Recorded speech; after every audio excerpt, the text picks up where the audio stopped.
Ik zoek naar keutels van de Noordse woelmuis. En hoe groot is de kans dat je wat tegenkomt? Nou, die kans is niet zo groot, want het is januari en dan zijn de aantallen muizen niet meer zo hoog als in het najaar. Het voordeel van de methode is dat je in de eerste plaats zekerheid hebt.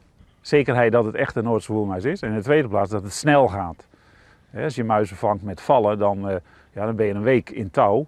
En op deze manier hoef je maar 1 keer erheen. Het lijkt me best wel moeilijker om in dit soort terrein een muizenkeutel te vinden, want heel groot zal hij niet wezen. Ja, een muizenkeutel, 1 bij 3 millimeter. Ja, dat is lastig te vinden. En we hebben er dan ook flink naar moeten zoeken. Soms ga je wel tientallen meters kruipend door het terrein heen per locatie. De resultaten zijn dat het verspreidingsgebied van de Noordse woelmuis weer een stukje kleiner is geworden in Friesland.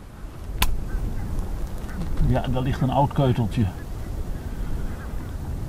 Het is niet veel. Wat is de snelste en beste manier om ervoor te zorgen dat het weer een beetje beter gaat met die rottekop?